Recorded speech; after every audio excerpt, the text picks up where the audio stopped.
Hello, welcome to Tuesday Live. I am Omini Odan.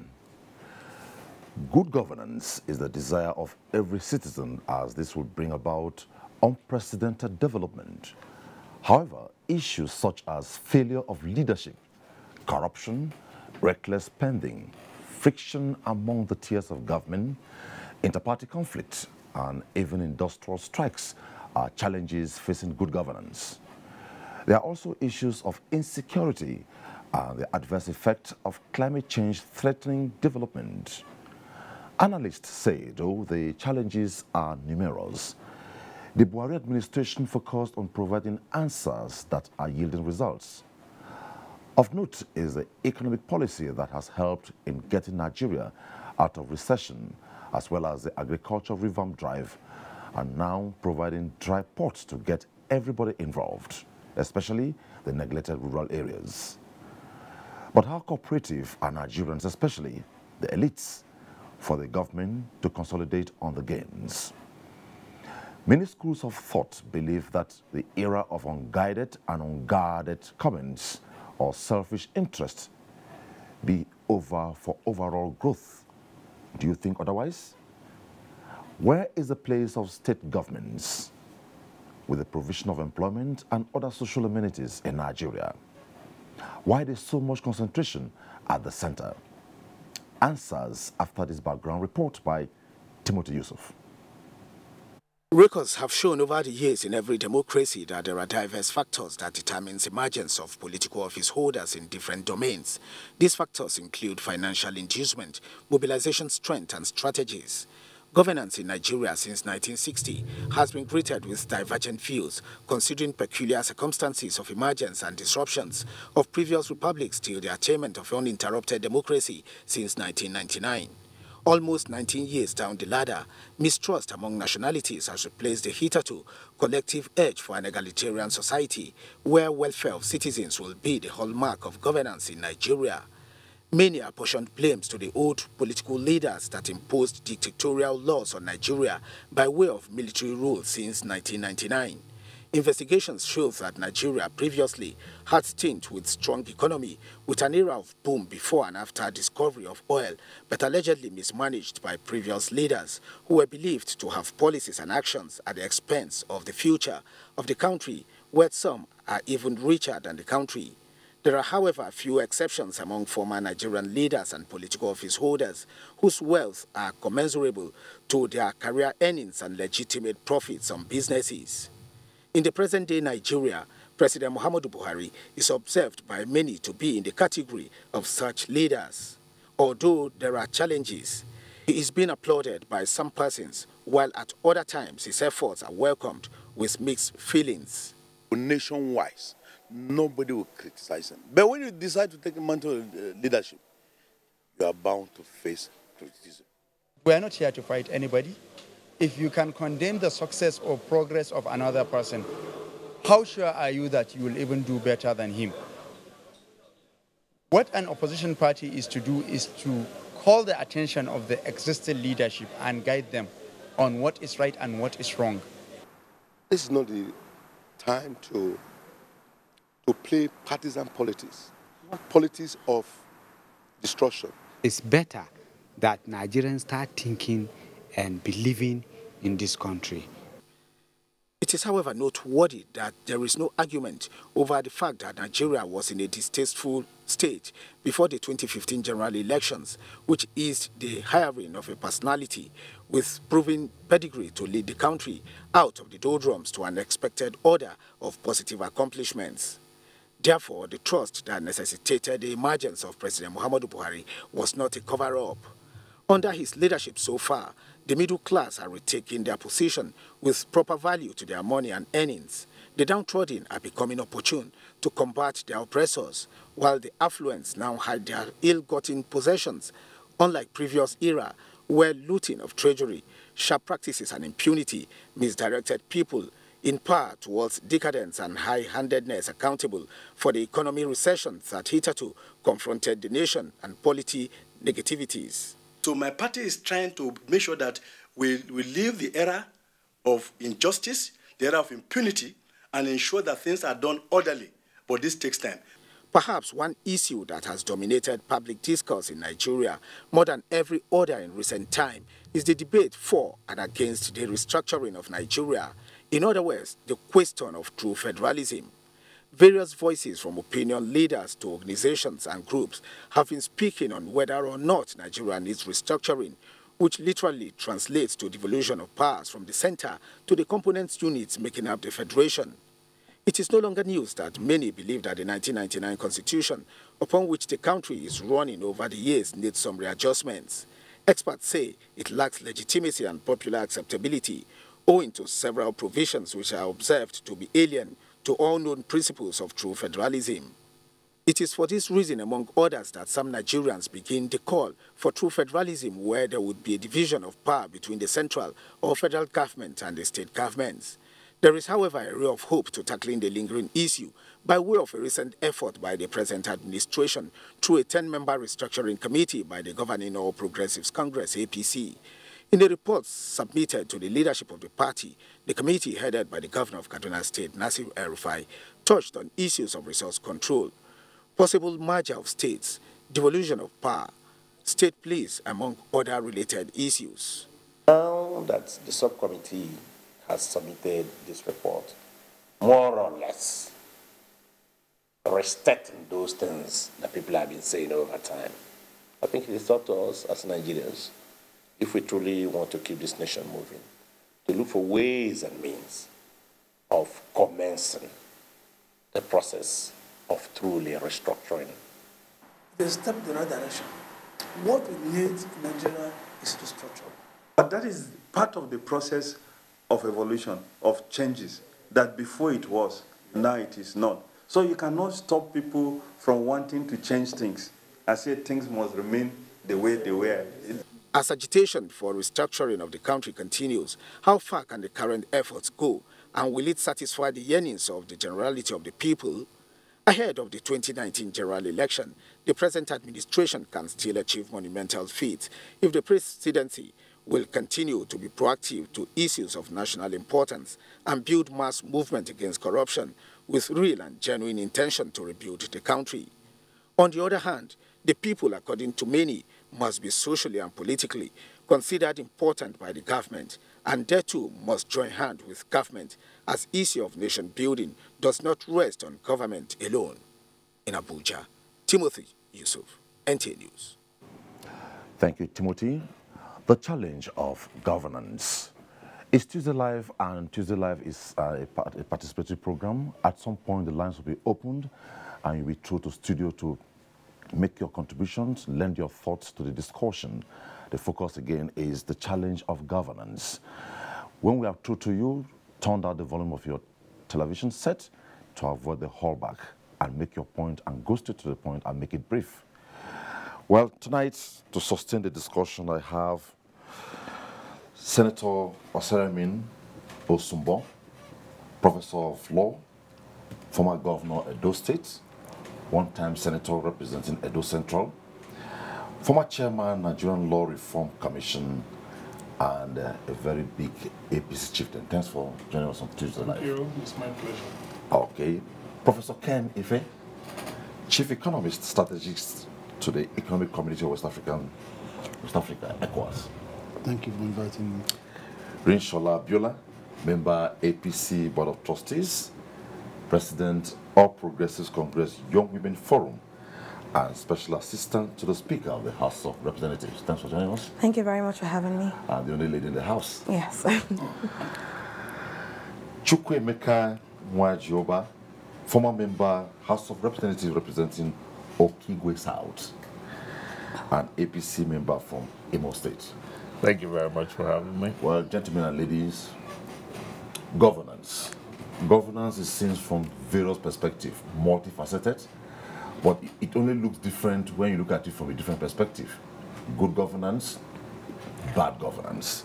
So now our focus is the challenge of governance, especially in Nigeria. As an opening thought, what would you say? Well, you said it. You talked about good governance, bad governance. There's also the reform of governance, which is a continuous exercise. The background information started from the efforts since 1960 with our independence, but I think it goes far back beyond that. From the 2 protectorates in 1914 to the 3 federal systems, the 3 regional federal system in the 1940s, to independence in 1960, to Republican status in 1960, the Republican Constitution, to the Federal Constitution in 1963, and all the changes that have happened since then. So there is a continuous process of trying to improve governance. And that happens, or is happening not just in Nigeria, but in every country of the world. Even what you will consider the most advanced country, the most settled countries, the most developed countries are themselves grappling with the challenges of reforming their system of governance and ensuring that government works for the benefit of their people. Okay. In Nigeria, that is the challenge before us, to ensure that governance in Nigeria impacts positively on the well-being of the people, that the government is responsive to the yearnings and aspirations of the people, and that all hands are on deck to ensure we build a country where everybody will be as much as possible happy, and which we will be able to bequeath to the upcoming generation. Okay. I didn't mean to forget this, but joining us from the Benin Network Center of the NTA, we have a legal practitioner, public affairs analyst, Oveseri Otamere. Thanks for joining us on Tuesday Live. So much. Good evening, viewers. What are your opening thoughts regarding the challenge of governance in Nigeria? Thank you so much. The ex-governor of my state, Professor Sereme Osumbo, has tried to give a historical analysis of the challenges of governance and the various reforms. Let me also lend my voice to the professor's analysis that beyond that, Nigeria has really operated on kind of political systems that have been across regional and ethnic divides in previous times. If you look at the First Republic, for example, we had political parties based on the northern region, the eastern region, the western region. 1957, we had the fears of the minorities, which eventually led to the Willing Commission of Inquiry to look into the fears of the minorities. But whether you like it or not, the recommendations of the Willing Commission of Inquiry appear not to have completely solved the problem of the minorities, because till date, we are still having agitations from the minority groups in the country. So in the real sense, we've not really had a kind of national sense of unity in the aspect of governance. And the cumulative effect of all this is that whoever is in power, even those who are also being governed, feel that they do not really have a sense of belonging. They do not really have a sense of security. So that no matter the good intentions of anybody in power, the governed feels that the person out there may not really be able to fulfill the real mission of government. So that particular sense of suspicion has always been there in governance in this country. But however, what we have seen in the present administration appears to be a reorientation of what the old order used to be. So that is why at every point in time, considering what is on ground in the present administration, there is every need for Nigerians to cooperate with the administration and ensure that the mission of government is fully realized. Now, a new sheriff is in town. The kind of political patronage and the kind of award of contracts that have never been seen really being implemented, they are no longer the case right now. So it is not surprising that even within the political divide, politicians appear to be disenchanted, politicians appear to be unhappy with the kind of system that is on ground. And so the hues and cries of whether we are really receiving the dividends of governance, it is being orchestrated in a negative direction by the political office holders. By the political class, I beg your pardon, because their own sense of understanding of what politics is all about is let us have the national cake and let us really get the national cake from the very source. But it would appear that the new order we have right now is that what the source of revenue may be from government, what government is earning ought to be for the development of the nation. So that orientation needs to be driven down to the nooks and crannies of the nation. So if we really have this idea, then we are on a right path in governance in this country. Let me go the other way. I want Professor Kenife to come last on this opening thought, because I'm trying to preempt his perspective. Let's take on Chukemeka. Your opening thoughts. Thank you very much. I actually believe governance has a lot to do with the human element.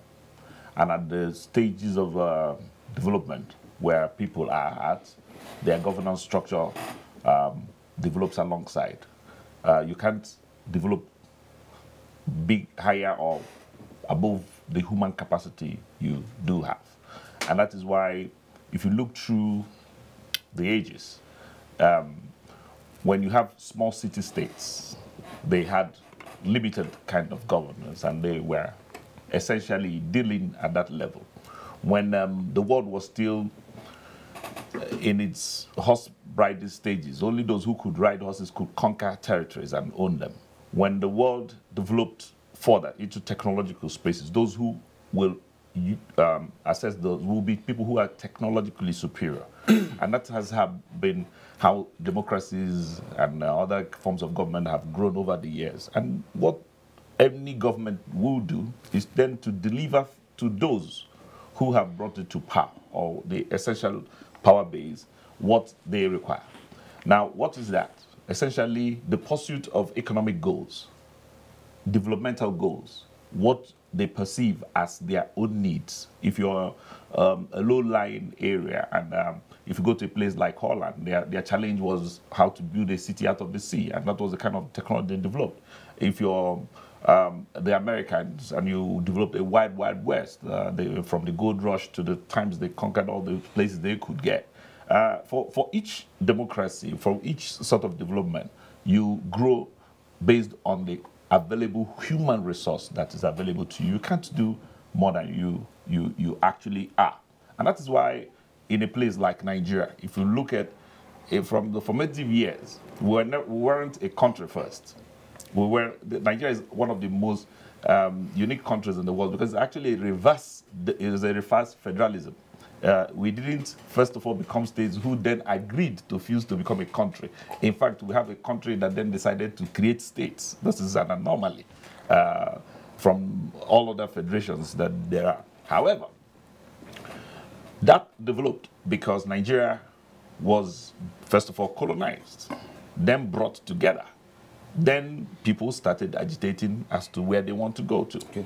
And in that order, their developmental needs would then be different. Okay. And only grow according to the kind of intellect they developed. As we got more professors, more people who learn. When colonial masters had this country, they weren't training anybody to be technologically developed. They wanted to develop secretaries and administrators. And we were saddled with that for a long time, until the military class simply took over power. And then because they could shoot, they took over government. So what they could deliver was what their capacities had. Okay. Today we have a lot of professors and PhD holders in almost everything except how to produce, because the professors here don't know how to produce. Nobody has invented anything. Nobody's doing anything.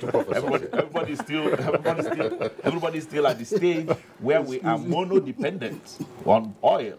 And since we're just a mono-resource country, our depth of management of that resource is what is causing all of the friction. Mm-hmm. The country isn't developed from any other angle. We can't contribute the country is not really a rich state. Nigeria is actually a very poor country because in its own, what you call per capita income terms, Nigeria is really far below. However, like the last speaker said from Benin, I think there's an expectation among the elite that once you get into government, the right thing to do is make sure as much of the resources comes to us. Okay. People don't ask what they contribute. So whenever you're talking about good governance, you should be looking at the quality of the human beings. Because yes, there may be 180 million Nigerians, there may be 120 million voting, or and the number of voters there may be. But all of them do not operate at the same mindset and at the same intellectual level. And therefore, governance would then relate to who does the most good to the most number and at the most time. Okay, thank you. Bishola. Well, for me, I believe that good governance relates to how we're able to impact on the quality of lives across strata of society. When we have a system that works, and that's a system that not only the elites benefit from, it's a system where even people who don't have a lot of education have a decent standard of living. And as someone previously said, we've had a challenge with developing a national identity. We still largely view ourselves and each other based on where we're from. It's like our ethnicity or religion or other identities tend to come first before being Nigerian, and we need to work on that psyche if we actually intend to make progress. And for those of us in the younger generation, like Prof made reference to historical events, for us it's actually quite simple. We just want adequate representation. We want policies that will that will impact our lives positively. We want jobs. If people have the necessary infrastructure, if economic activities are proceeding and people are comfortable, nobody is really going to bother about anything else. All we want is a system that works. That's essentially it. Good governance, a system that works, that benefits everybody, where we have equity, a sense of equity. Okay, let's take on Pastor Kenife. And I believe I want to either debunk or underscore what Chukwuemeka said. Nigeria is a very poor country. Yes. Okay. Anyway, governance is a dynamic concept, and one thing that is the case with Nigeria is we have different kinds of challenges in different aspects of governance. If you look at political governance. The political governance, we know the high points is what your reporter was saying, resource issues, resource-related issues, and then of course you know the generic one about transparency and ongoing things about bribery and all that. There are big challenges around the political scene. But there's macroeconomic governance. Now that's the high point, of course, is the recession that we went into and the one we're just coming out of, and all the whole issues around macroeconomic stability and public management, public finance management, all of that. There are lots of governance issues around the macroeconomy. Then you come to social and economic governance, where the high point is to what extent can we deliver social and economic inclusion in the policy making and in the practice of governance. Then, of course, there is the other area, which I would say corporate governance.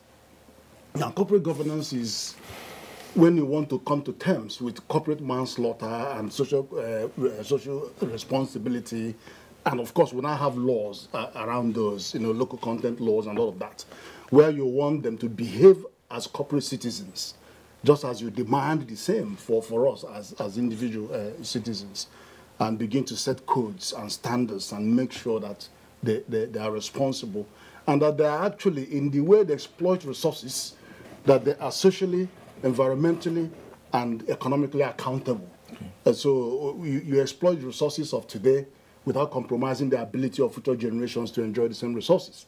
So all of those governance areas I've just mentioned.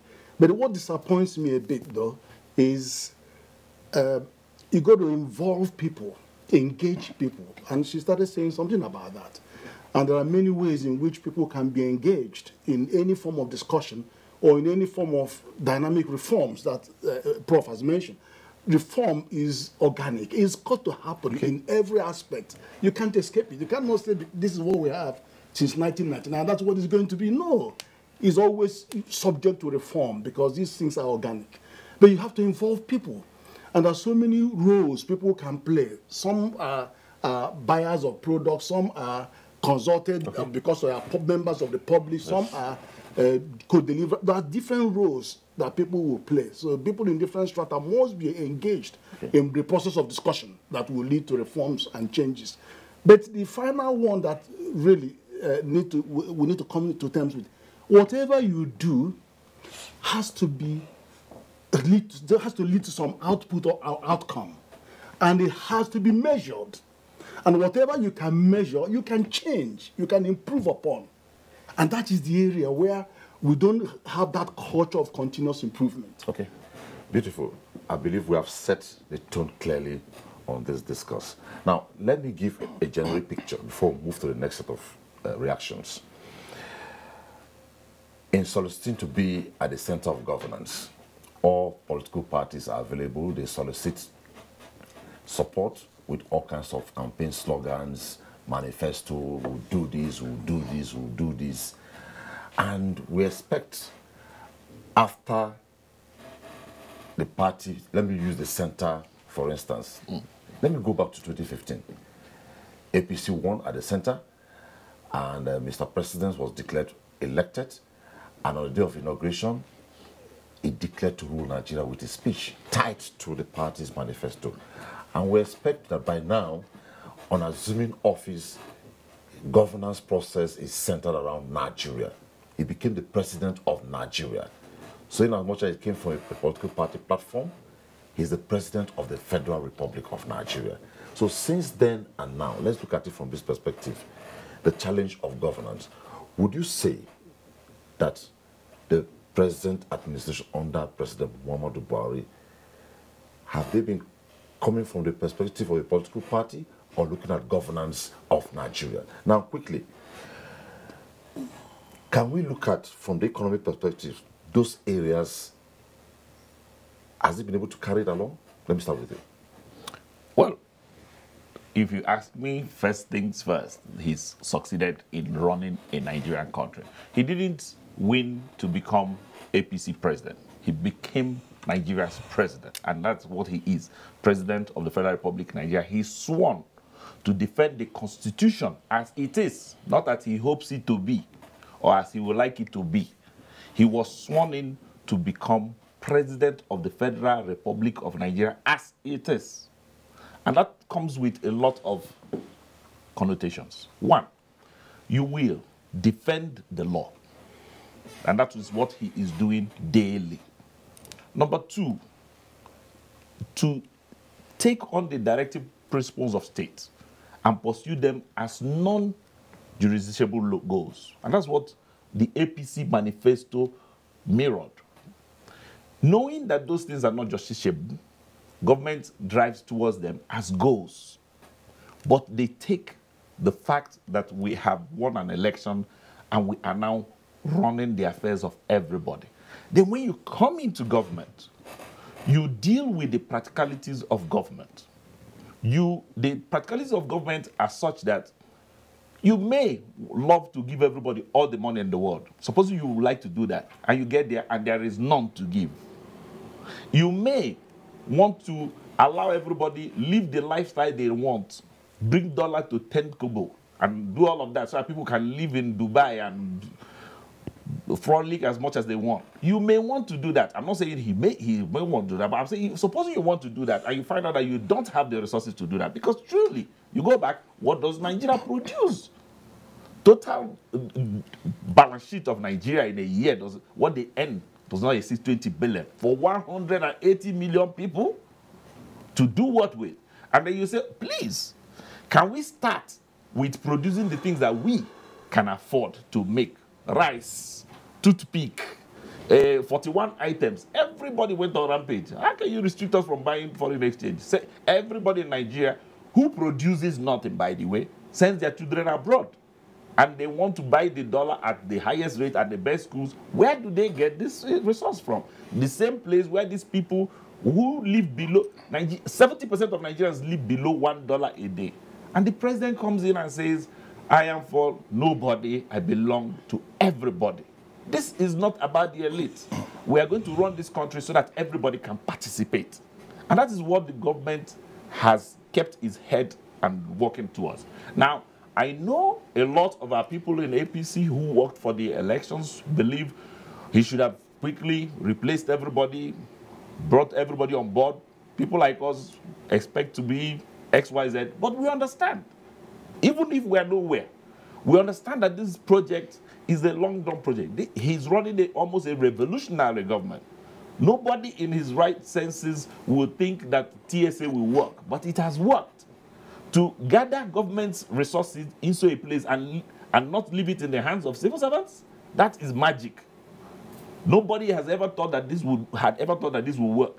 To aggregate Nigeria's resources and make sure it is working for everybody instead of a few, nobody thought that would work, but it is working. We've looked at a situation where the federal government said, instead of us buying new vehicles, let us please send money to states to bail them out, because almost all the workers around the country were going to be retrenched. How are you going to run an economy where nobody was earning any money? They concentrated on bailing out states after states, bailing them out. Whatever they wanted to do in the states, he's still begging them as we speak. Please pay pensioners. Please pay people so that they can participate in the economy. We've asked that almost all the loans that NISAL and CBN were to give, please be given in the agricultural sector.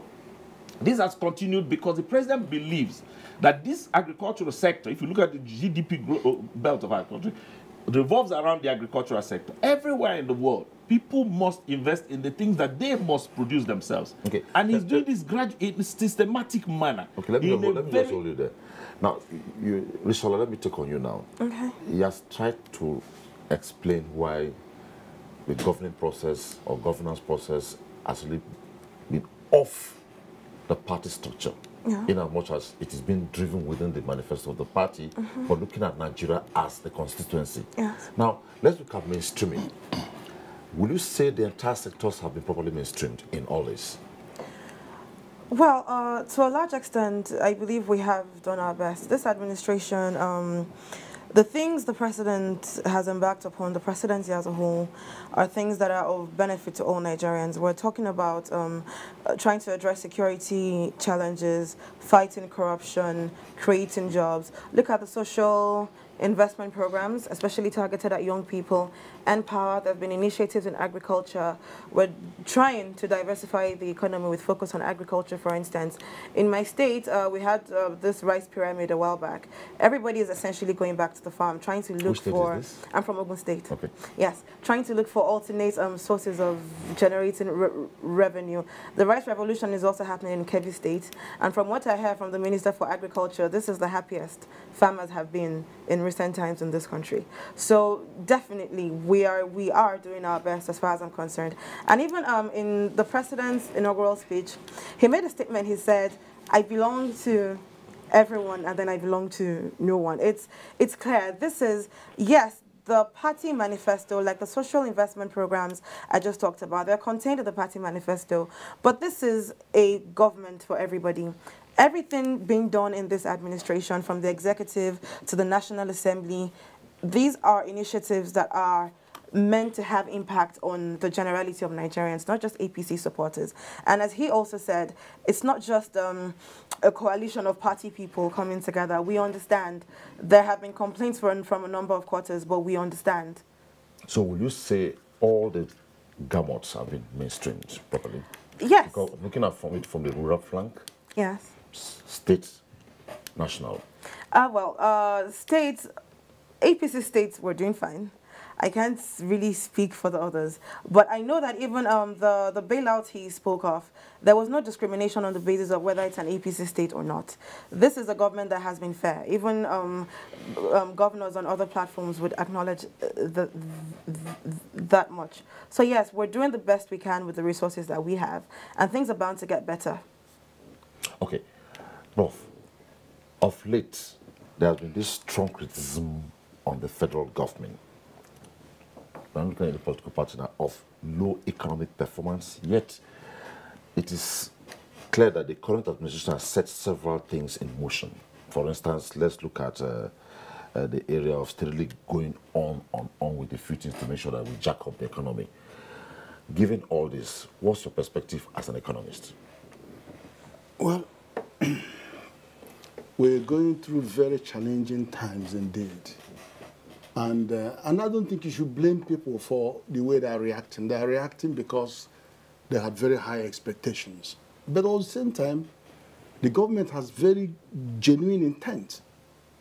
What people have underestimated is the level of assimilation of Nigerian economy into global business.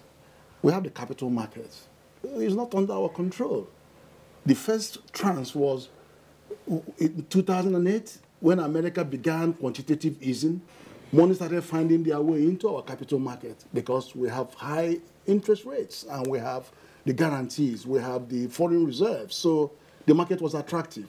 But as soon as they started ending the quantitative easing, this capital began to fly. And they were moving when the second tragedy struck, which was a collapse in oil prices. And whilst we are facing that collapse in oil prices, we had problem with level of output. So all of them compounded, and it's a monocultural economy. So they all compounded, they all came together to cause you had a central bank that had its own revenues, dollar revenue dropped from $3.2 billion to $1 billion and had to face $4.66 billion requests every month. They couldn't do it.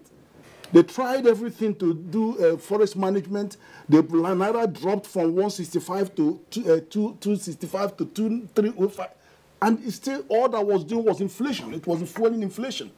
Then you had the problem of the petrol, the diesel that went up by about 60%. How well no, but I'll just come in. They now shifted to demand management. And that's where they targeted the 41 items and blacklisted those. He didn't ban them. We didn't have the power to ban, but blacklisted them. Said, go and find your money elsewhere. These are things you should produce in this country. So from there, they began to have recovery. And then more creative and flexible mechanisms kicked in. And then in forex allocation. So you saw more money going to manufacturing because 80% of our manufacturing activities are actually imported raw materials. As terrible as that could be. But that was what happened. So you started getting recovery. Now you have import-export window that has attracted $13 billion. And now, fortunately, smiling at us, oil prices have gone up to $71. And hopefully, touch wood, we don't have a breakdown on volume of production. So, and the most important thing that has happened, which is credit to the government, is that we have a plan. 2015, 2016, there wasn't a plan. But February 2017, there was a plan called the Economic Recovery and Growth Plan. And the issue is this. The Nigerian character is always make beautiful plans and never implement it. Let's get to terms with this plan. That plan is holistic. That plan has all the handshake, macroeconomic handshake you could expect. They're all talking to each other. All the policies are talking to each other. And with that plan, so within the we are moving. Within the governance template we are looking at now, how best can they jack it? The thing is this. Within that plan, there is marching order for everybody. CBN has its own marching orders. The debt management office has their marching orders. All the everybody has marching orders. And they are actually working to those. But not many people see what is going on. But we need to, to bring that to public notice. They could do better by releasing more resources from the budget. But there is a plan, and that's very important to note. She gave us an evolutionary perspective. She gave us a mainstreaming perspective. We are talking about everybody has been given an assignment. Yes. But nobody. If we have time, I'll go through it one by one. Every department, every sector has marching order on what they have to do. One of the concerns generally in Nigeria has been the APC government said this, the APC government. And the problem naturally is that you can't rule out opposition in a democracy. But as you're driving the governance process, there's a likelihood if you're not sustained or consistent, maybe opposition or distractions could make you derail along the line. One of the strong concerns was the government said when they come, they will restructure, they will devolve, and eventually the government set up, the ruling party set up a committee to come up with a structure of true federalism. They call it True Federalism Committee. Now, this committee is out with its report, and key among it is already in the public domain. How do you see these suggested reforms by the committee moving forward? Looking at it from the ambit of the challenge of governance in Nigeria. Well, thank you, Omini Odan. Let me just start by saying the discussions so far on this subject of governance has exposed one thing, that governance is all-encompassing. People tend to focus on political governance, but so far, from the contributions of my co-panelists, you know, there's economic governance, there is corporate governance, there is social governance. Yes. So everybody has to be involved. The central bank, the farmer, you know, people have to, all hands have to be on deck. Then the other issue I want to say is, again, from your question to my co-panelists, is whether, you know, to what extent Mr. President himself is bringing about these changes. And what I can say very briefly on this is that we have the fortune of having as our president somebody who has been there before. He has the experience. We've had presidents who didn't have that level of exposure and experience. But this is a man who came in, having been head of state before, having a very good knowledge of the country, having held very high political offices in the past. And when he took his oath of office and promised Nigerians good governance, he knew what he was talking about. In the first few months of his coming, a journalist was interviewing me and asking whether I was in agreement with the president's strategy on this insurgency in the Northeast. My response was, I have never even held a rifle before. I have never held an AK-47. How can I contest with a general who is our president as to the best strategy to defeat the terrorists? So he has the experience. He has fought wars before. He has fought insurgency before. And he had the experience. Very few people were as knowledgeable about these issues as himself. And we thank God that based on his experience as a general, having seen action before, we've seen the success that has been recorded in that area. Okay. And I'm also confident and hopeful with even the indices that we are beginning to see. We are coming out of recession. There are many other policies that are in place. As my co-panelists have said, even the farmers are now happy, and the middle class is beginning to reestablish itself again. Okay. Those are some of the visible gains, achievements of Mr. President's economic policy. There are other areas.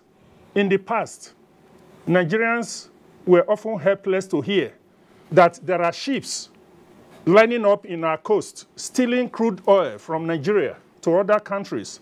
In fact, the former president had occasion to lament that, after all, Nigeria is not the only country that produces crude. How come all the thieves across the world, they come to Nigeria to steal crude? When last did you hear of foreign ships coming to steal our crude oil? It means that what we were losing, what Nigeria was losing, and Nigeria was helpless to tackle this, that has become the gain to our economy. These are just things that you can point to. Then now coming to the APC, of course, the president ran on the platform of APC. We made it possible for him to be elected president. We sold him to Nigeria, and thankfully, Nigerians accepted and voted for him. The party has an obligation to assist the president to succeed. If the president succeeds, it is our party that has succeeded. And in line with our party manifesto promises to Nigerians during the campaign, as contained in the manifesto, the party leadership deemed it fit to set up a committee to look at the manifesto, study the promises that the party made to Nigerians based on the constitution and the manifesto of the party, as well as the views of Nigerians, to see how we can bring about this improvement in governance. And that is what the committee set about doing from August last year when it was constituted, had public hearings in 12 locations across the geopolitical zones in the country, and sat down over a period of 2 months to analyze the memoranda, the submissions, the representations, considered the reports of previous constitutional conferences and reports, put all these things together, analyzed them, and have come up with a report which, as you know, Nigerians know, the world knows, we submitted to the party leadership last week. It is the party, as I said, that set us up. Our mandate was to make recommendations to the party, and I'm sure that the party will consider these recommendations very carefully, and what those aspects that Mr. President himself needs to take action on, I'm sure he will take action on. Those aspects that other stakeholders need to address will also be brought to the attention of those stakeholders to address. So overall, I believe that what has been done, which no other political party in the history of Nigeria ever did, is a visible demonstration of our commitment and resolve in ensuring that we, in our time, we bring about improved and better governance for the people of Nigeria. Okay, let's go to Benin now, where Otamere is. Otamere, given the analysis by Professor Sumbo and the fact that since the submission of this report by the committee headed by Kaduna State Governor, it has generated a lot of vibes, positive, negative, will it work, will it not work? But on the whole, it will end up at the National Assembly as a bill. Do you sustain the fact that if it succeeds, it will come to reality? You know, over time, there has been this agitation from various interest groups, political parties. The concept of restructuring has come to the forum of public analysis, to the extent that critics tend to use the same idea to drag down the government. But here we also have a ruling political party that has also come up with this idea of restructuring in the Nigerian political structure, and also lending its voice to the idea of having state police and all of that. So what is very important is that Nigerians are beginning to speak with one voice, having the idea that there is need for devolution of power. And so if the ruling party and the opposition parties are in one accord, okay, of bringing all these things to fore, and it is channeled to the National Assembly, I don't see any reason why there will be any hitch. After all, we are having predominantly the PDP legislators and the APC legislators legislating on all of these matters. I want to say with all emphasis that I don't want to speak from the point of view of the APC, the PDP, or any other political party. I want to speak as a patriot in Nigeria, that what Mr. President desires for this nation is what he feels is best for the nation. And so if, of course, Nigerians desire that this is what they have to they have to get in the nation, the president will not in any form be an hindrance to such a policy. You see, there's where in this country where the Nigerian presidency was almost being criticized and dragged down by the international community because of the pending problems we had arising from corruption and all of that.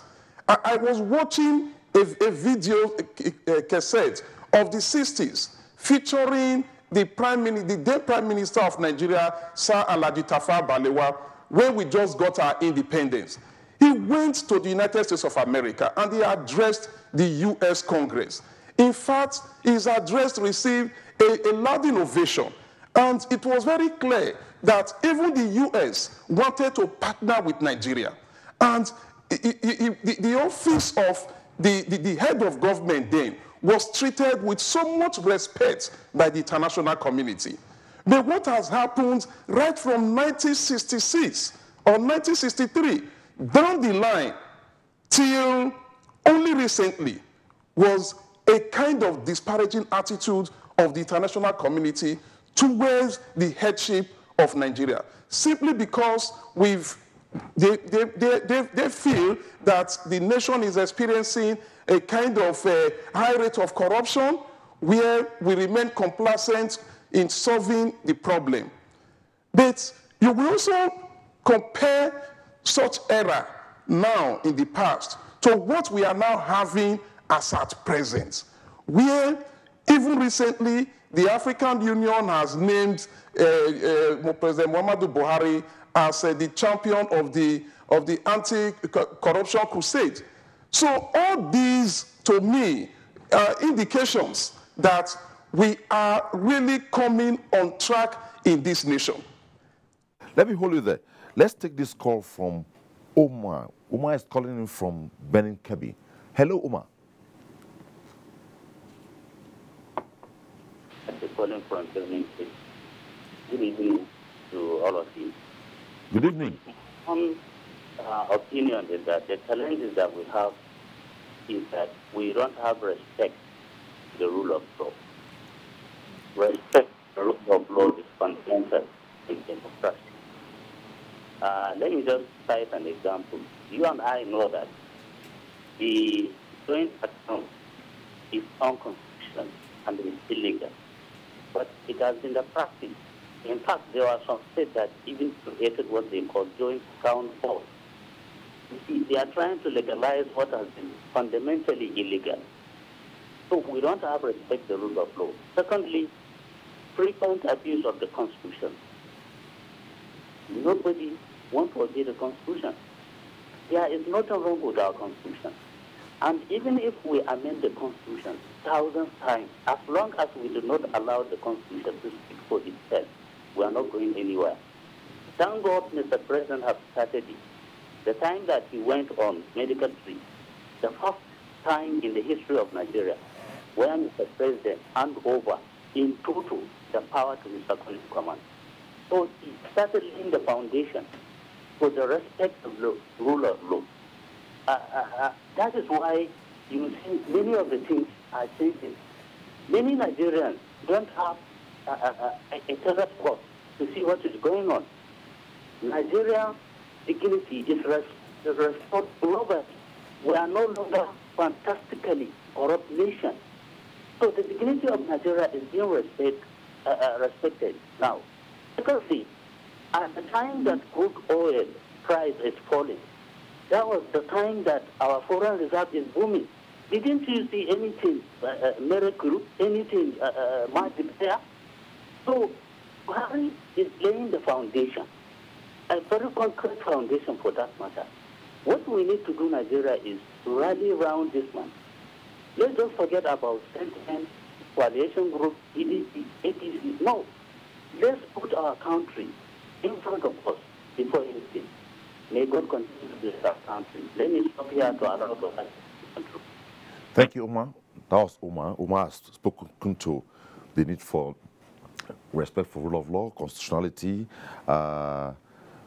blaming the foundation, and the need for Nigerians to rally around Mr. President, not looking at the political party he came from. Now, we are still discussing the challenge of governance. Let's look at the governance process regarding appointments in Nigeria.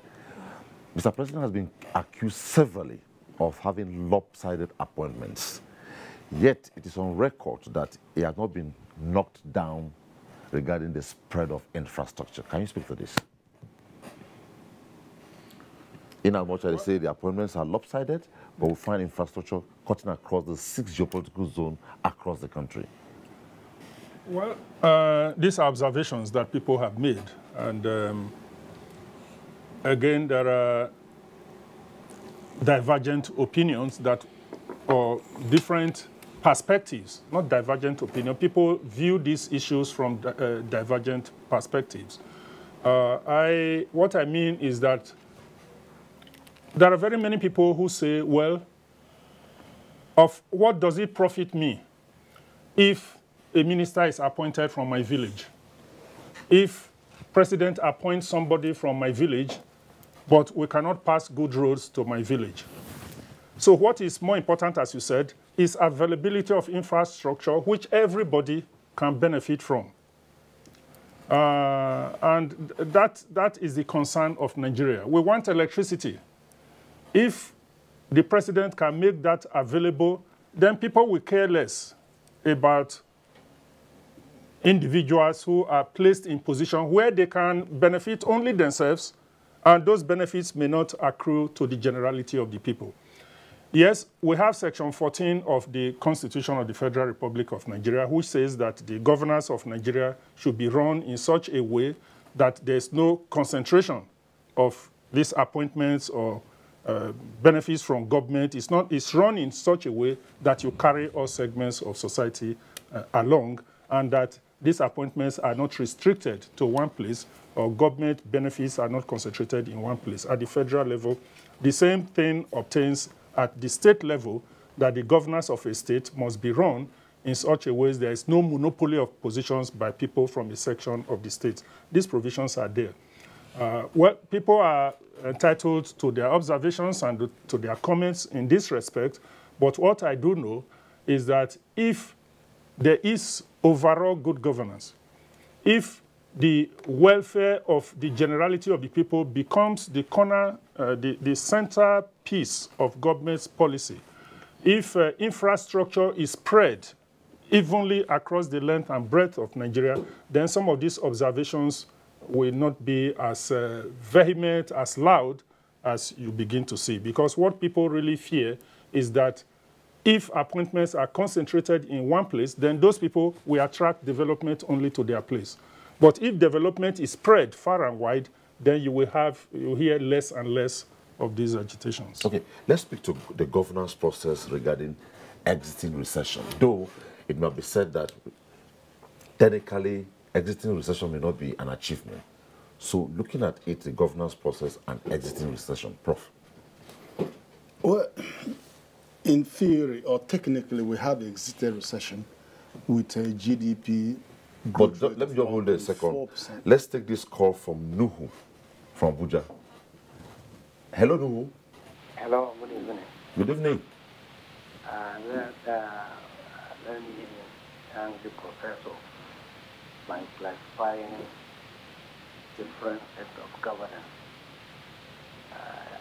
It's not only a lecture, but an inspiring discussion.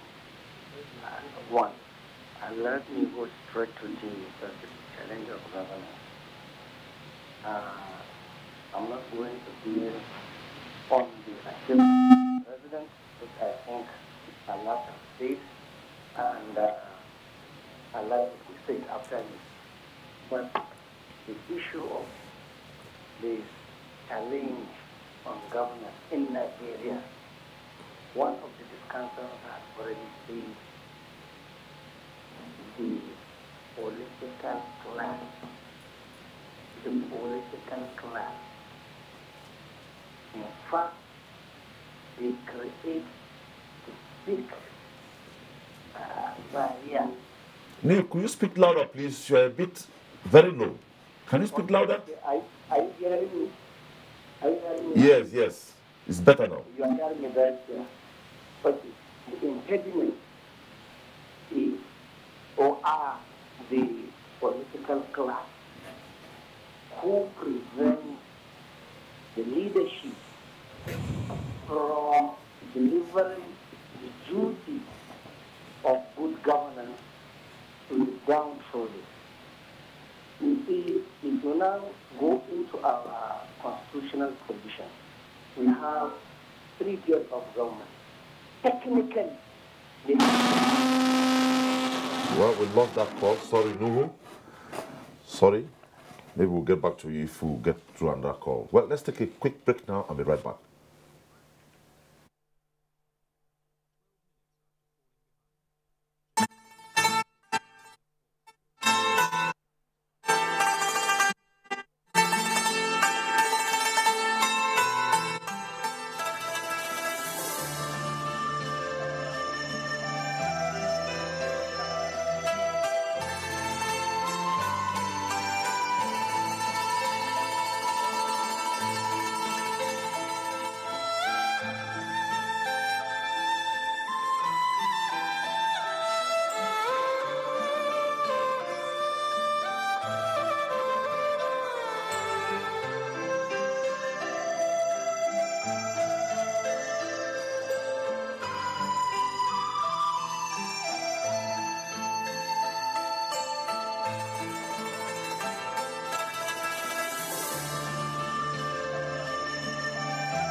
Sinoni Restaurant, serving authentic, delicious, and healthy Chinese cuisine.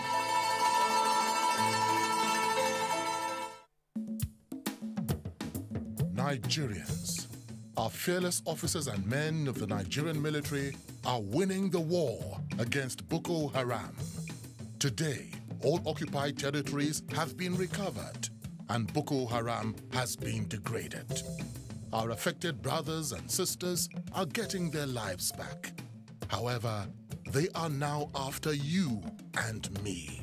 In our mosques, churches, schools, motor parks, markets, entertainment centers, and public gatherings. Be vigilant. Be security conscious. Report suspicious persons, objects, and movements to the police and other security agencies. The security of our nation is a duty for you and me. Nigeria, unite against terrorism. This message is brought to you by the Federal Ministry of Information and Culture. The struggle for independence had been a long and tough one. Our founding fathers and compatriots sacrificed their comfort and even shed their blood. We cannot at this point in history afford to spirit away their sacrifices for immediate but temporary gains of today. Let us emphasize what unites and not what divides us. Working for the unity of purpose with a stronger vision for a better tomorrow. NTA, growing with the nation. Nigeria, the only country we can train with remarkable potentials to excel. Let us believe in ourselves and change our attitude for the sake of our country and generations unborn. Let us revive our cultural values, which are our essence as a nation. Let us renew the spirit of patriotism and hope in our dear country. Do not take or give bribe.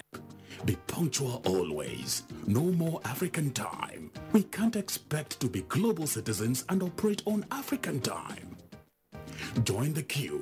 Insist that people are attended to on a first-come basis, no matter who they are or where they come from. Nigeria, good people, great nation.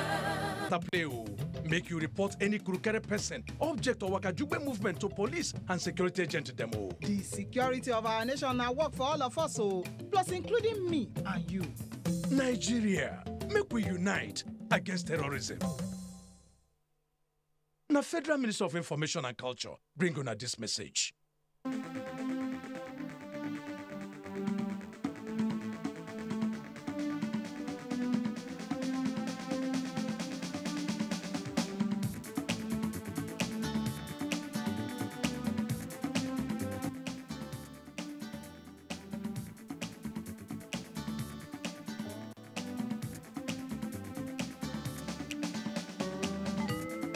NTA Tuesday Live, a network issue-oriented innovation talk show. Thanks for staying on to Tuesday Live. And the focus once again is the challenge of governance. Before we went on break, we had a call from Nuhu, Abuja. Before then, Professor Kenny Faye was trying to look at the governance process within the recession perspective. Yeah. We have come out of recession technically. And I say that because if you look at the American definition, the American Institute of Economic Research, it defined recession as 2 consecutive drops in GDP. But in addition, a slowdown in all macroeconomic indicators. So we are coming out of it within the index showing positive, but there are other macroeconomic indicators that are very, very shaky indeed. So that's why the recovery is very, very fragile. So in terms of governance, I think the points of macroeconomic governance around this is to religiously implement the economic recovery and growth plan. Okay. This is the opportunity to sustain that growth. And the good news, of course, is that even the IMF, for the first time, they've actually predicted a growth rate of 3.6% for 2008. Well ahead of the ERGP's prediction of 3.5. And then there is the World Bank and Fitch predicting 2.5, 2.6, which is not too far away. So it portends good news that we will get more out of this recession. But the key thing is for every policyholder to play their part. There are strong marching orders for everybody. Take CBN under this plan. CBN has to grow the non-domestic credit to the private sector and then decline that to the public sector. Come to agriculture. Agriculture is trying, but with 3.06% is not enough. According to a Malabo Declaration of the African Heads of State in 2014, we should be putting 10% of our budget to agriculture, and we should be looking for a growth rate that is in excess of our urbanization rate. Urbanization rate is 4.85%. Population growth almost 3%. So we have to be ahead of that. And even though we celebrate the good news about agriculture, but it hasn't affected, it hasn't helped inflation. The core inflation has come down from 12.5 to 12.2, but the index, the food index, which is due to agriculture, is still around 19%. So we have to get that. We have to get all that down, and I have the reason for that because, of course, because of devaluation, all our food are very, very cheap to the surrounding neighbors of all the francophones. So they're taking all our grains away. So we're actually exporting jobs. So we need to bring more processing capacity at the rural end to be able to keep the jobs here, and then sell them grains that have sell them value-added goods. And also they go away without tax and duty and excise because according to our treaty with ECOWAS, you cannot tax those grains living. But if it's processed, unless you are registered for ETLS, ECOWAS trade version, you will have to pay tax. So there are some of those, and that's why you will explain why we have a GDP positive 1.4. We have a big growth rate of 8% or more on industries, of course, including oil. But when you come down and look at manufacturing, it's negative. And you can't square that with a positive purchasers index of the CBN. So you got contradiction there. So how do we show up that using the governance We've got to get the policyholders in various departments to follow the plan. Okay. Well, the bottom line is, Prof says every policyholder under the Economic Recovery and Growth Plan has a role to play. And if you play your role effectively, efficiently, then you can be at par with other sectors. Let's look at the governance process in the fight against corruption. Good thing the African Union just rose from, the heads of state and government just rose from its 30th summit, and Mr. President happens to be given the responsibility of being the champion of anti-corruption in Africa. So, governance in Nigeria, anti-corruption perspective. Terrific. It happens that the president ran on that agenda.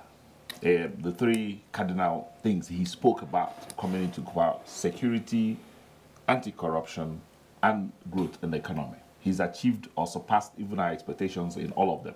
And just this AU summit crowned it. Everybody knows that before now, you could count people who weren't cutting money outside.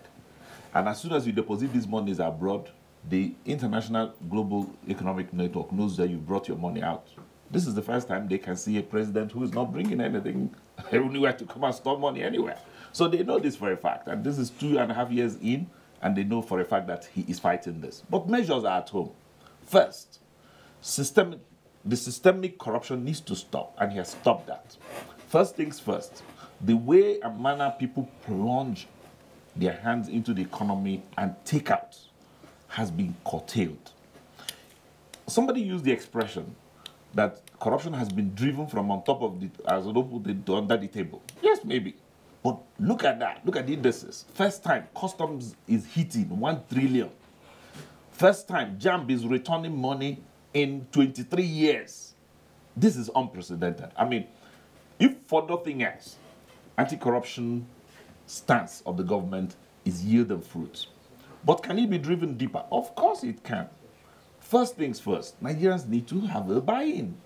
People need to look at the country differently. And I keep going back to what I said about how democracy and good governance works. It is the ability of the people. It has nothing to do with just one leader. The leader must remain focused. And as long as he's focused, everybody must come on board. We need to work with the judicial system. Well, everybody talks about reforms and how things have structured. Well, from the time we came in 1999 into the National Assembly, we went to Lokoja on a retreat to try to change the constitution. We've been at it since then. Everybody's been talking about how you fight this. The system, the way Nigerians have been operating it, needs to be reworked. Nigerians need to appreciate that we are working towards a central goal. Nigerians, whether you're in the judiciary, look, this man is not trying to be president just for the sake of bundling people into jail. When somebody is sent to the judicial reforms needs to reflect that human rights exist, yes. But when people are plundering the economy, when people rise up and go, in Nigeria today, you hear an ex parte application. In the process of the ex parte application, 13 senior advocates will appear. How did you hear about it? The corruption is almost unheard of. The EFCC is constantly being harassed from doing its job. Everybody believes that people who have made money should be left to take it. You can't give this type of impetus in a society. The mentality, the manpower we have in Nigeria should shift from thinking that they are entitled as elite to eat or drain the country. That's not an entitlement. We need to produce. In this country, you will hear that people are renovating a compound, carton of dollar will fall on top of people. Or you will hear that people have found money inside graveyards. People have gone to hide money. Where is that mentality coming from? And then these people can go to the judiciary and hold you for... We have governors from 1999 whose cases are in court for 10 years, 15 years. What kind of country is that? Are we not talking to the judiciary? Can't we see that this is something we're doing to ourselves? So in summing that, I'm a legal practitioner, and sometimes I feel ashamed of what my profession, what we are called to do. We are ministers at the temple of justice. Whose justice are we serving? Are we serving the justice of people who have stolen resources? No state in this country can't be further developed than it is currently. Okay. Where are the resources? Okay. Where did this go? If this government didn't come into power, we have first ladies who live in power and then calling on the judiciary that the money that somebody has found somewhere is my own. How do you get it? Somebody is permanent secretary in a state and is the first lady and he said, my mother had... In this, and people are clapping and they are really happy that this charade is going on. Where do you get that kind of manpower from? Okay. You see, we need to be determined and focused on returning this country to its people. Keep this corruption fight going. The present administration, God help it, retain power in 2019 and force us in this straight way of thinking so that we can live for the benefit of everybody. Okay. Look, Nigerians, the 1 million people who use the airport constitute the elite. There are 179 million others who have no access to all these things that you're talking about. And it is the job of this president to oversee them. And stop listening to the 22 million who are on Facebook and criticizing everything that government does because it does not give you money to go to Dubai to enjoy yourself. Okay. That cannot be a governance. Thank you, Chukwuemeka. We'll be looking at the executive-legislative relationship, how it affects the governance process now. But before then, let's take this call from Afolabi, calling in from Ogun. Afolabi, hello, thanks and welcome to Tuesday Live. Good evening, sir. Hello? Hello, go ahead. Okay, my name is Afolabi. Thank you. Oh, we lost that call again. We'll get back. We hope that you come back. So let me take on Rosilla. Okay. Inshallah. Yes, sir. Before I go into the executive-legislature relationship, how it affects the governance process currently. Yes. I would also like to expatiate on what Professor Osuba said earlier regarding the perception about appointments being lopsided.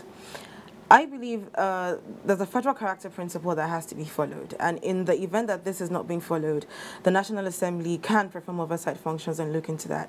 Furthermore, I think that a lot of us from the South especially, when we hear a northern name or when we think about the North, we think about the North as one homogeneous society, forgetting fully well that there are also 3 zones in the North like there are in the South.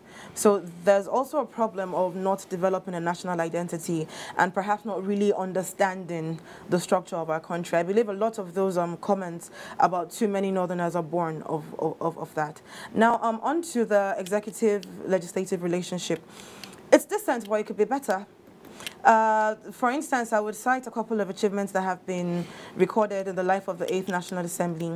Taking the House, for instance, the Speaker introduced sectoral debates where it was a platform for ministers to come and engage lawmakers on initiatives that need to be put in place for their work to be easier, especially when we're talking about diversification of the economy. We had the Minister for Agriculture, the Minister for Solid Mineral Development. We had a number of them come in and talk about what they need.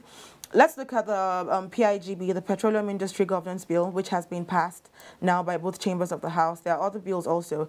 It's supposed to be an executive bill, but nothing was forthcoming from the executive, and the National Assembly took the initiative on that. Let's look at the reform of obsolete laws, which the House, under the leadership of Speaker Dogara, did. That's also supposed to help improve the business environment in Nigeria so we can attract investment. All these things are legislative initiatives that also tie in to the developmental thrust of the executive itself.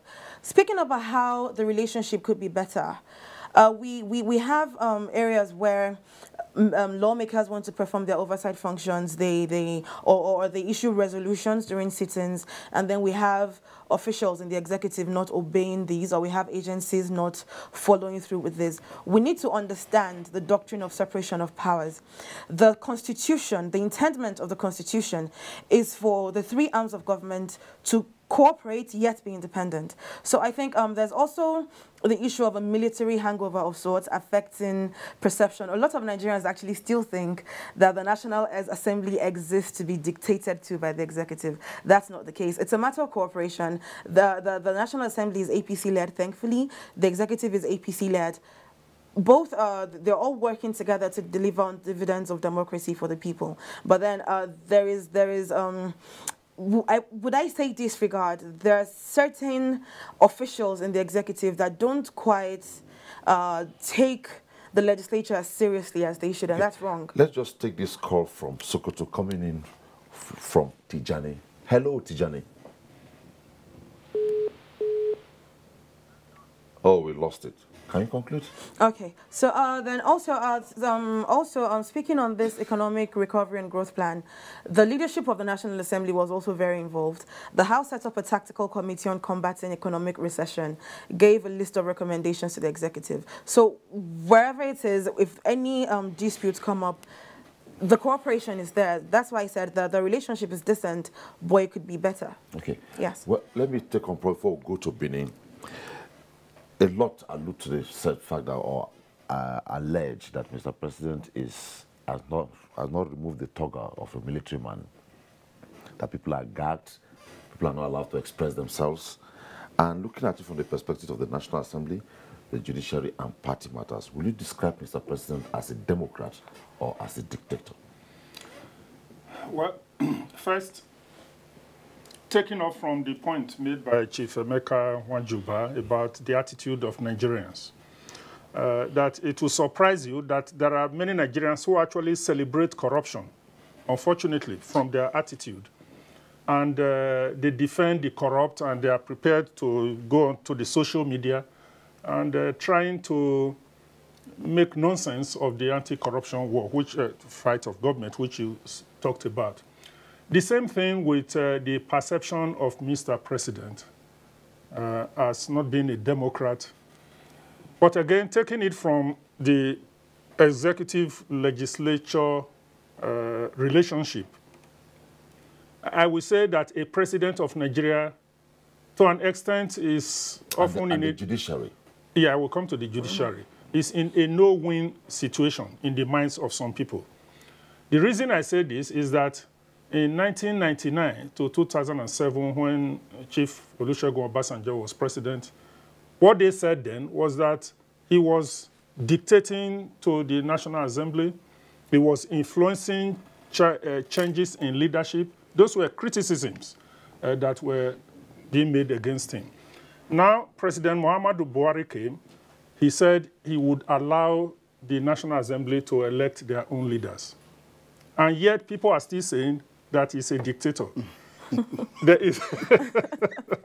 So a president is in a no-win situation as far as these things are concerned.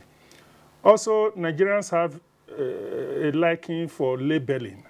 You know, you just look for a label and hang on the necks of somebody, like saying somebody is a dictator.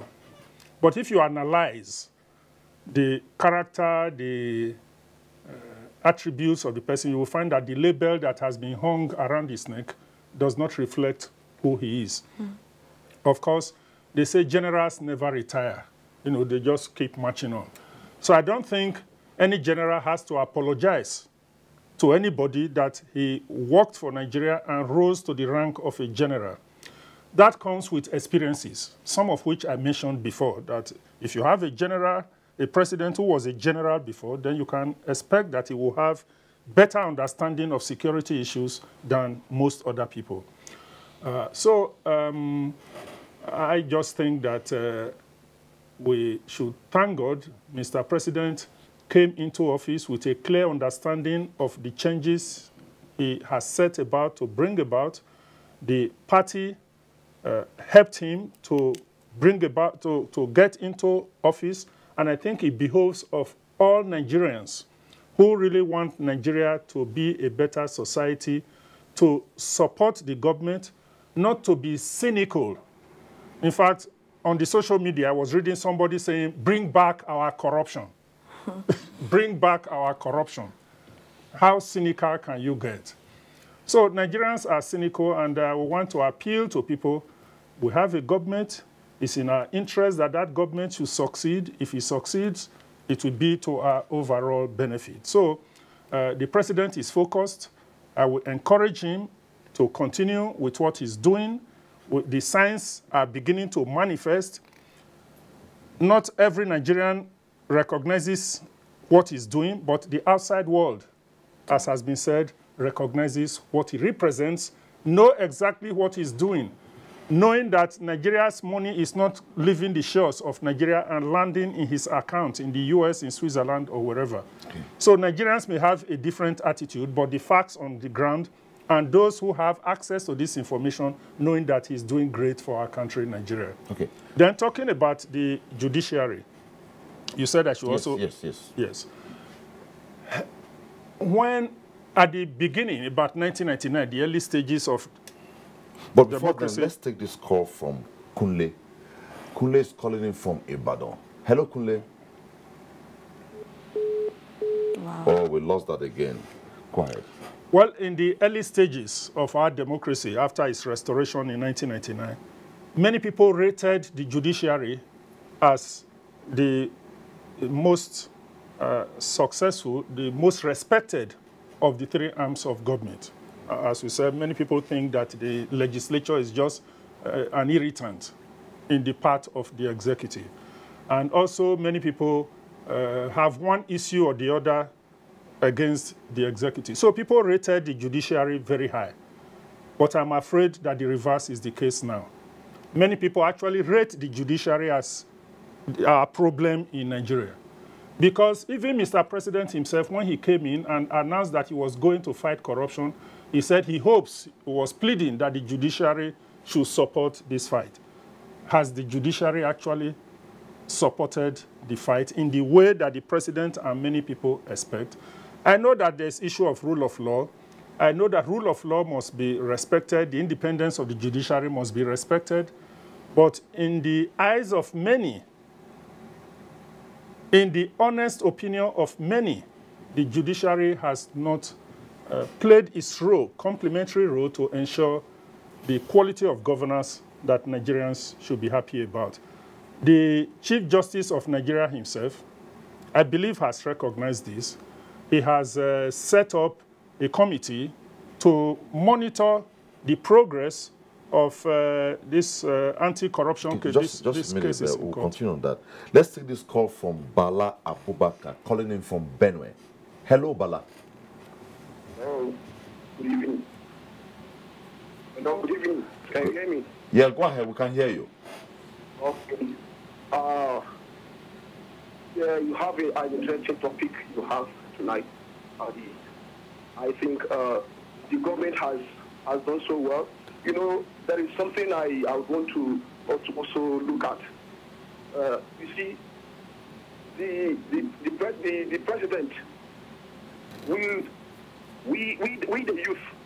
the youth, we ensure that this government comes to stay. We did everything possible to make sure that we effect change. And then I can see that the government, in as much as the government is trying to fight corruption and insecurity, I think the government should do more to providing jobs for the youth, so that I think that will go a long way in solving the security challenges that we face in our country. Thank you, Bala. That was Bala. He talked about the youth. That is very important. Mm-hmm. Youth employment. Very important. Just conclude so I'll go to Benin. Okay, to conclude, let me say that not all judges are corrupt. There are judges of high integrity. There are judges who have served Nigeria diligently and retired and are living very modest lives. You can see that this man didn't soil his hands when he was serving. We are not saying that judges must live as paupers. They should be treated well. There are judges, but they need to look inwards and see how to improve the image of the judiciary. Let me remark the former Chief Justice of Nigeria, Mariam Aloma Mukhtar, in her inaugural address, recognized the rot in the judiciary, the issue of corruption in the judiciary, and she set out to do her best within her tenure to tackle the issue of corruption in the judiciary. She talked in her address, you remember she said zero tolerance to this, zero tolerance to that in her famous inaugural address. So as I was saying, I'm happy that the Chief Justice, the current Chief Justice of Nigeria, Honorable Justice Onogen, has taken up this challenge to try and give Nigeria's judiciary a better image, to cleanse it in order that we have a judiciary that is partnering with Mr. President and even the legislature to ensure good governance in our country. Okay, before we go to Benin, let's take this call from Age, calling from Boko, Benue State. Hello, Age. You're welcome to Tuesday Live. Oh, we lost that. Now, going to Benin, Atamere, let's look at the governance process regarding the fight, the onslaught against insurgency, given the fact that one of the planks of this administration was the area of security. What are your comments? Very well. I am one Nigerian that believes that the area the government needs to redouble its efforts is the area of security. We must acknowledge the fact that insecurity anywhere in this nation is insecurity everywhere. If you are from the south, you should have a sense of security in the north. If you are from the north, you should have a sense of security in the south. But we have to first and foremost commend the efforts of the federal government, because at the wake of the present administration, we were having total control of some parts of the northeast handled by the Boko Haram insurgents. But, well, that has been dealt with the military might of the present administration, and the whole confidence that we used to have in the Nigerian army before has now been resuscitated within this particular time in the administration of President Muhammadu Buhari. But however, the idea of the insurgent group is now being operated in a guerrilla style, where they now hide themselves, they come out from their hideouts, and then they hit the innocent citizens. That is exactly what is now happening. And so governments would have to address such issues under any guise. It is very important because insecurity, truth be said, is scaring off investors. I remember that Nigeria used to be a place where foreigners would love to work as expatriates. They would love to even come to our schools to teach, come to our universities to lecture and all of that. But you would observe that recently, all the foreigners in this country have disappeared. And even the few ones that are left, they guide themselves with armed men, with even our military personnel before they can carry out their duties. That is not good enough. So if foreigners do not have a sense of security in the nation, what about local investors? And when somebody called and talked about the issue of youth employment, I sympathize with the caller because that is the real problem we are facing in this nation. But because of the level of insecurity, it is practically difficult for us to have such employment of our youths because governments cannot really afford to employ everybody. In fact, where we have a nation that we have real security, government can only employ few, and the private investors will employ very many others that can give our nation a very viable economy. So the issue of security is something that we have to address in the country. And I am very sure that if we look at the issue of security and we combine that with improving our power generation system, then we will really be moving at a very high speed in the economic development of Nigeria. Yes, it is acknowledged that the megawatts has moved from 2,000 megawatts in the country to 4,000 megawatts. It is still not enough. There are people, there are certain areas that hardly have 3 hours lighting system in the country, and so on. So all this creates a kind of level of insecurity where criminals can take an undue advantage of and perfect their evil plans. So it is very, very important that the security system of the nation has to be tackled and all hands must be on deck.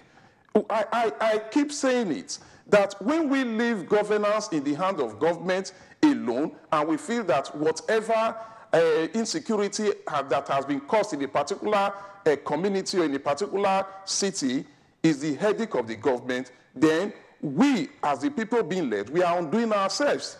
If we have vandalization of pipeline and we feel that it is there.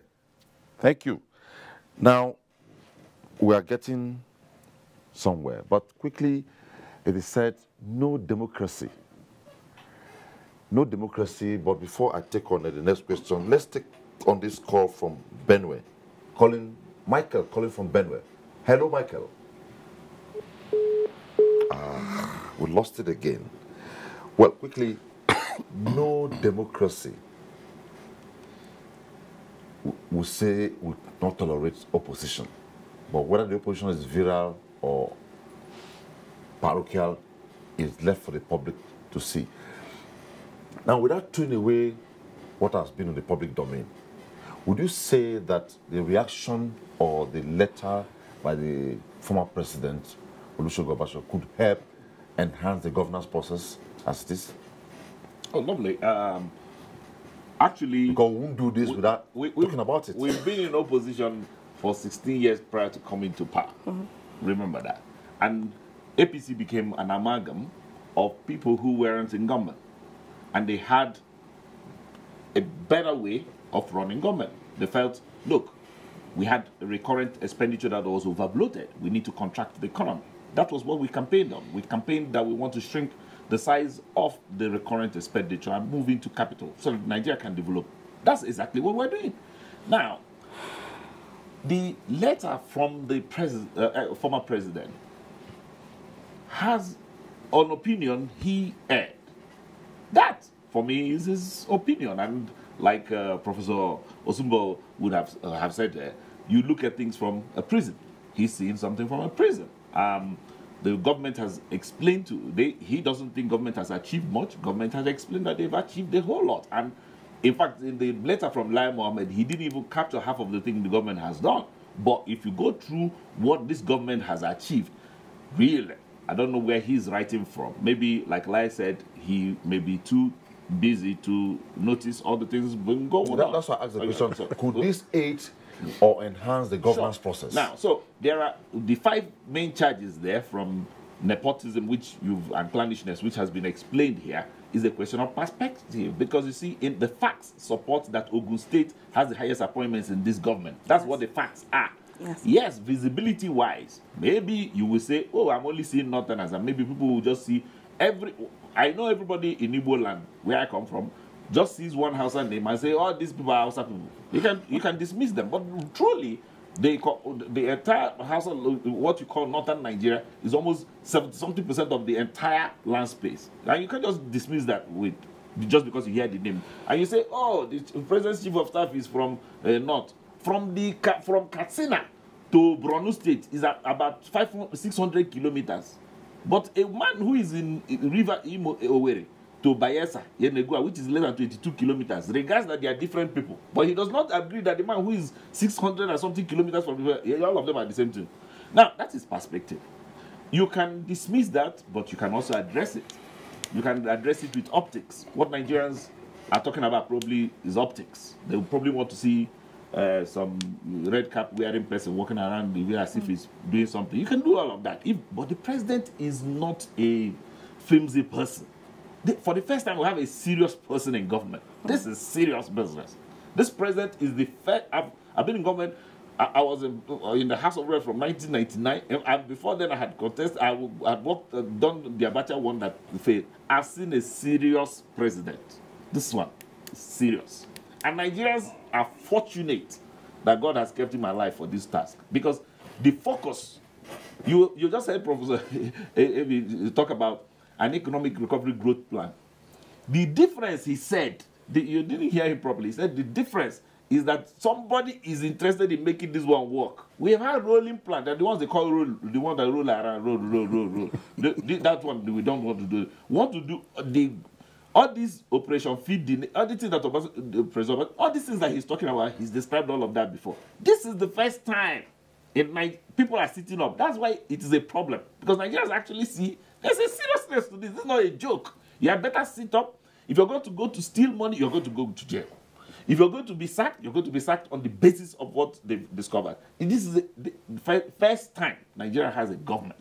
Now, if you are in the opposition, and we want to encourage the opposition, because remember, PDP or any other, Nigeria has 68 political parties. So anybody who's talking about coalition is probably trying to say something that is almost unconstitutional. The only way you change government right here is if you go and join a political party. So somebody needs to maybe tell the former president that maybe he also is part of Nigeria, and that he should even be talking about coalition. He should be talking about entering the political space and campaigning. Produce a candidate, produce an alternate person, show what he can do differently. The same way we did this APC thing. We did it.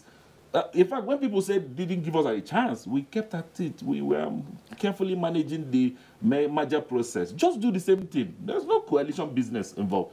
Merge. There are 68. Count like 10. Merge them together.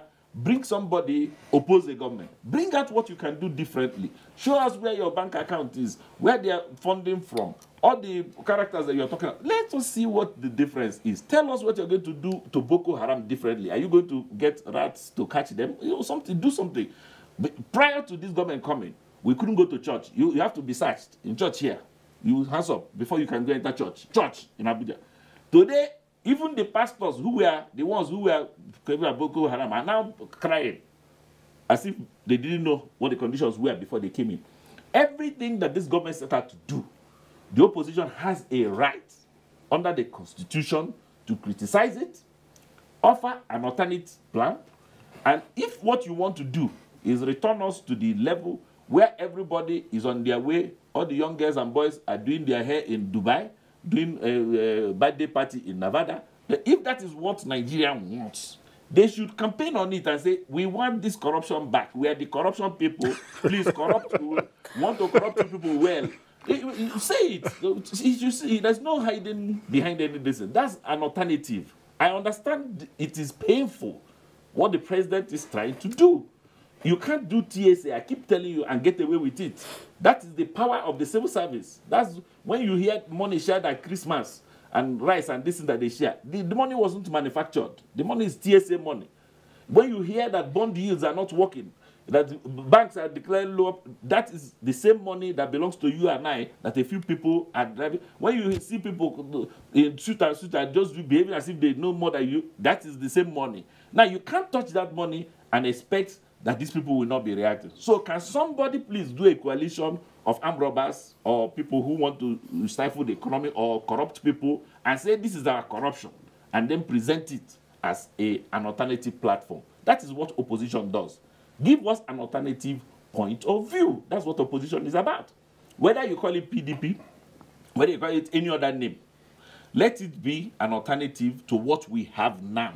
Okay. And present Nigerians with that and say, let's go to the polls and test whether the man in Kano, who is now making money farming, in Kebbi, in Agungu, everywhere that we're doing these rice farms, whether in Ongu, whether the people who are pretending in the south, even today, Bayelsa wants to export fish. Was there no water in Bayelsa prior to now? Did Buhari make water arrive in Bayelsa? No. It's a commitment at redirecting people. When you stop this filtering of the money, it causes production. Eventually, people will get to work. Today, in solid minerals, Nigeria keeps saying we are a solid minerals country. We're not. Because solid mineral only has any use until you, or it has no use until you have something you want to do with it. Okay. Look at in Nasarawa, you have tack, and there is no chalk factory. How is that solid mineral? It's still. Let me hold it there. Well, naturally, from the beginning, we have talked about the fact that governance is open-ended. It all depends on where you fixate it. If you direct it properly, it keeps going. If you limit it, it limits itself. And it comes from various perspectives. Now, it's a possibility that if the followers, the government, those who are, say, Nigerians, are not looking at it from the side of, oh, we could complement what government is doing, the governance process will really become more challenging. So what kind of attitudes should Nigerians be putting up across the divide? Not minding which political platform, which religion, name it. Okay, speaking of the attitude, one thing that I believe needs to change, we need to adopt a more nationalistic, a more patriotic view to the affairs of our country. Secondly, as he rightly pointed out, opposition is fine. It's okay to criticize, but at the same time, it's important to acknowledge efforts. And as citizens, we all have roles to play. Talking about, I'll make an example with the whistleblower program, which has led to considerable gains in the fight against corruption. As people, we have a duty to look out for all these things. Even in the process of fighting insecurity and combating insurgency, the people have a large role to play. I'll make an example with the people of Kano State. They stood up at every point when the Boko Haram dared to attack them. And it was only a matter of time before they left them alone, because they did not relent. They kept standing up. The people of Borno came together, formed the civilian JTF. There is a resilience in Nigerians that actually does come to bear in difficult situations. At the same time, speaking about the role of the people, in 2015 we spoke with one voice. I served on the campaign committee also, youth mobilization and media, and one thing that resonated across all of our campaign grounds, a lot of people were present. I was at the rally in Kaduna. We had people on masts so they could get a clearer view. I traveled around the country with other APC youths trying to just attain that critical mass for the party. We spoke with one voice then because we wanted a change, and it's important that we ensure that the progress we have recorded is sustained. It's time for us again to speak with one voice. The gains recorded by this administration, it's important for us to ensure that we let this administration continue. Okay. Yeah. Let's go to Benin before I come back to Abuja. Otamere, what are your maybe closing thoughts regarding the mindset Nigerians should have towards enhancing the governance process presently? Now, we've all agreed as panelists in this program that there is sincerity on the part of government for the first time in recent years in this country. And so, if we have such sense of sincerity from the leadership of this nation, there is every need for all Nigerians to have confidence in the government. Because If we don't have confidence in the government that is showing such sign of sincerity and commitment, then we have a situation where the leadership will become discouraged somewhere along the line. And that will not be good enough. We must, as Nigerians, show the sense of patriotism that the nation requires this time more than ever before.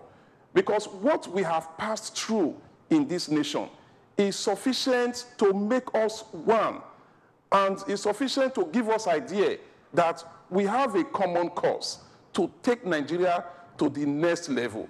Because if we don't make these sacrifices now, if we don't make the sacrifices having to adjust ourselves, to be self-reliant, to do away with corruption once and for all, as the cardinal program of the government, then we will just be returning to the biblical saying of going back to Egypt. And that will not be good enough. So the whole concept of having a new Nigeria should be born in the mind of each and every Nigerian this time around. So that is my own thinking, and I feel that it is something we need to drive home.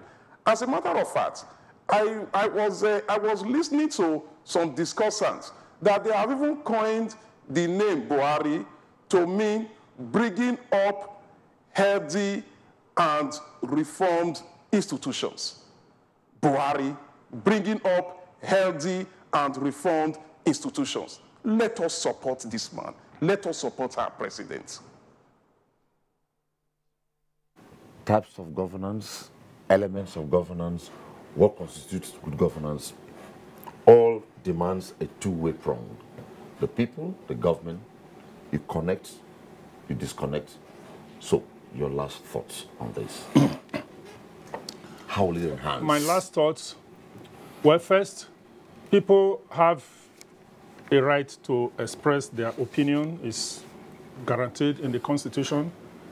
Freedom of thought, freedom of expression. So you are free to praise or even criticize government. In fact, government democracy these days must be multi-party democracy, which is to ensure that there are people in opposition who can criticize the government in power. But it must be constructive criticisms. Criticize when you need to criticize, but commend and praise when you need to do so.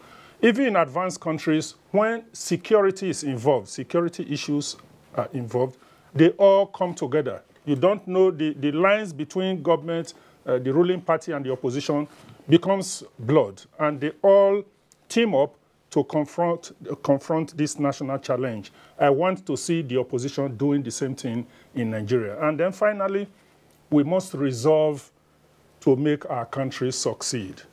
The issues that have been agitating people, whether it's devolution of power, political power, devolution of financial resources and all that, we'll continue to talk about those. But at the back of everybody's mind must be a resolve that only Nigerians can make Nigerians succeed. We must resolve to make it work and compromise here and there. It's not possible for one party, one side to say we must succeed. It's a little of give and take, and together we'll be able to build a nation where all of us will be happy, and as I said before, where our children and our children's children will be proud to say, yes, we are Nigerians. Where a Nigerian can travel abroad to any part of the world and raise his head high that, yes, our leader in our country is respected all over the world. We are the ones supporting him. Emulate us and also build your country to be as great as Nigeria is. Those are my last words. Okay, in as much as Professor Kenny Faye is not the last, but I think if you trigger the governance wheel, it starts moving. Along the line, something could happen and derail it. So your last thoughts? Well, you know, democracy is the highest form of political expression.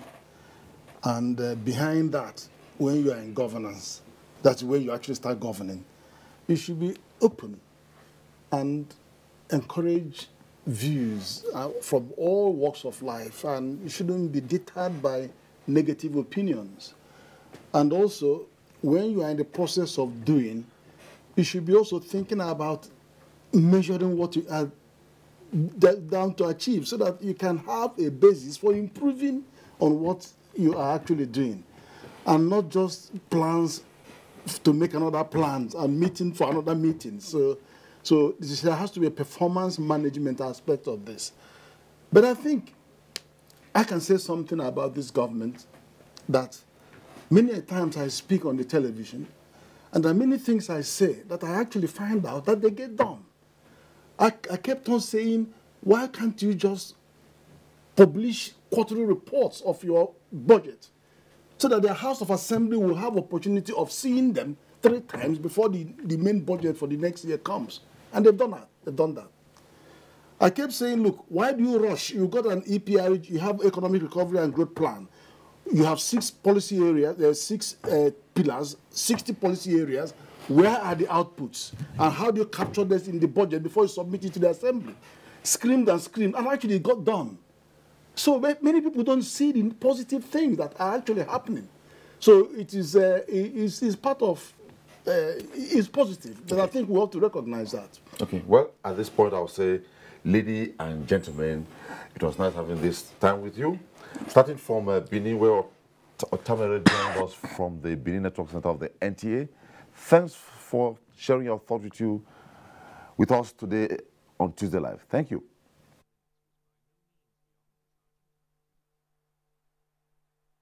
And back in Abuja, Professor Osumbo, thank you. Thank you. It's been a pleasure. Jennifer, thank you. Thank you very much for inviting me. And Risola. It's been a pleasure. Well, we discussed the challenge of governance in Nigeria. We looked at a cross-sectoral issue. The public talked about it, and we hope now it is clear that a lot needs to be done, and the government is work in progress. And we hope and believe that maybe before the end of the first term of this government, the picture would have been very, very clear. That's it on Tuesday Live tonight. Thanks for watching, and always be there. Let's do it again next week. Bye-bye.